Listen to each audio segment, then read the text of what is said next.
امام حسن کے پاس ایک شخص آیا، حضرت امیر معاویہ بھی بیٹھے تھے. اس شخص نے کہا حضور اولاد کوئی نہیں تو وظیفہ بتایا. تو آپ نے فرمایا استغفار پڑھا کر. کیا کر؟ اس نے کہا ٹھیک ہے. تو حضور پھر میں دوبارہ کب آؤں؟ تو امام حسن کہنے لگے بے اولاد ہے نا تو استغفار کا وظیفہ بتایا نا؟ کہا ہاں. فرمانے لگے اب اس وقت آنا جب اللہ تجھے 10 بیٹے عطا کرے گا. کتنے؟ 2 4 نہیں، 10 ہی کہہ دیے.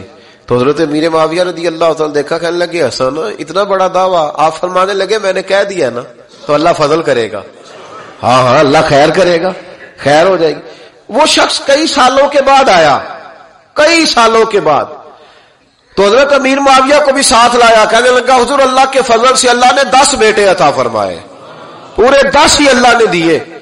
تو حضرت امیر معاویہ کہنے لگے جناب بات تو آپ کی سچی ہو گئی، پر مجھے بھی بتائیں یہ وظیفہ کہاں سے لیا؟ فرمانے لگے قرآن پاک سے. سورہ نوح کی 10 11 12 آیت پڑھو. اللہ فرماتے تم استغفار پڑھو، میں تمہاری بیٹوں سے بھی مدد کروں گا، مالوں سے بھی مدد کروں گا. تو میں نے استغفار بتائی تھی اور قرآن میرے اللہ کا ہے، رب کا وعدہ جھوٹا ہو سکتا؟ فرمایا 10 بیٹے ملنے تھے، میں نے کہہ جو دیا تھا. وہ میرے بھائیوں یاد رکھیں استغفار اللہ کی رحمت نازل کر. ایک ہوتا ہے خوف، ایک ہوتی ہے خشیت. خوف والے لوگ توبہ کرتے ہیں، خشیت والے استغفار کرتے ہیں.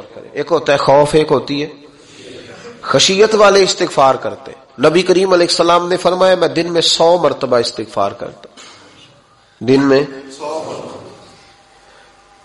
توبہ والا کہتا ہے کہ میں بھول گیا تھا مجھے معافی مل جائے، اور خشیت والا کہتا ہے میرا یار ناراض نہ ہو جائے.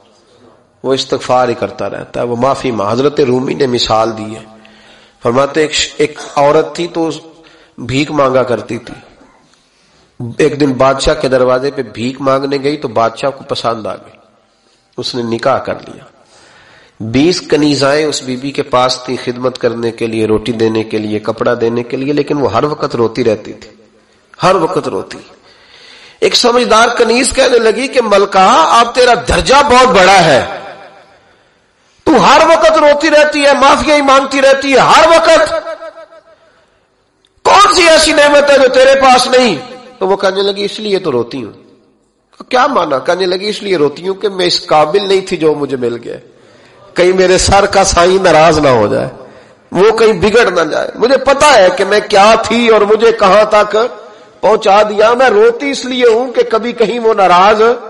حضرت عمر اس لیے روتے تھے کہ کہیں مصطفیٰ ناراض نہ ہو جائے. حضرت ابو بکر اس لیے تڑپتے تھے کہ کہیں اللہ کا فضل روٹھ نہ جائے.